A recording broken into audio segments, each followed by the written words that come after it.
Hi friends, Siragadikka ஆசை சீரியலில் நாளைக்கு என்ன நடக்க போகுதுன்னு பார்க்கலாம் வாங்க. வீடியோக்குள்ளே போகலாம். நம்ம சேனலை இன்னும் சப்ஸ்கிரைப் பண்ணாதவங்க சப்ஸ்கிரைப் பண்ணிக்கோங்க. முத்து எல்லார்த்திட்டும் விசாரித்து பார்க்குறாரு மீனா ஏன் கிருஷ வேண்டான்னு சொல்லி.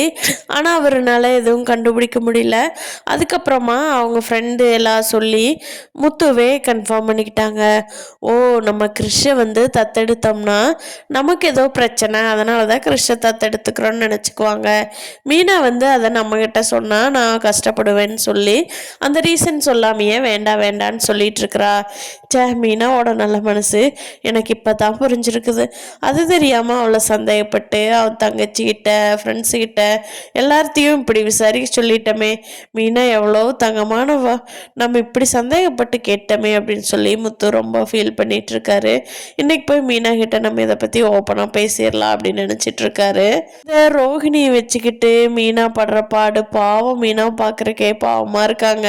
பேசாம மீனா உண்மையை சொல்லிட்டா ரோஹிணி பாடாச்சு மனோஜ் பாடாச்சுன்னு சொல்லிட்டு ஃப்ரீயாக இருக்கிறத விட்டுட்டு மீனா மனசுக்குள்ளேயே வச்சு கஷ்டப்பட்டுட்டு முத்துவையும் கஷ்டப்படுத்திக்கிட்டு ஏன் இப்படி இவ்வளோ கஷ்டப்பட்டுட்டு இருக்காங்கங்கிறது கஷ்டமாக தான் இருக்குது. ஃப்ரெண்டு கூட சண்டை கட்டிட்டு இருந்துட்டு முத்து நைட்டு வீட்டுக்கு வர்றப்போ அவங்க அப்பா கேட்குறாரு, ஏன்டா நான் உன்னை இப்படியா வளர்த்த, இப்படி போய் ரவுடியாட்டு நீ சண்டை கட்டலாமா அப்படிங்கிறாங்க. அதுக்கு அவங்க அம்மா இருந்துக்கிட்டு, ஆமாம் அவன் ரவுடி தானே, உங்களுக்கு அதில் என்ன சந்தேகம், அவனோட ஃபுல் டைம் சாப்பே இப்படித்தான் அப்படிங்கிறாங்க.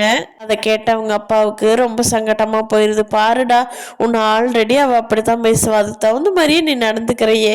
மீனா உன்னை எவ்வளவோ திருத்திமிப்பு ஏண்டா திருந்த மாட்டேங்கிற, அவன் சொன்னான்னா உன் பாட்டுக்கு நீ கிளம்பி வந்துட வேண்டியதானே அப்படின்னு சொல்லி அட்வைஸ் பண்ணிக்கிட்டு இருக்கிறாரு.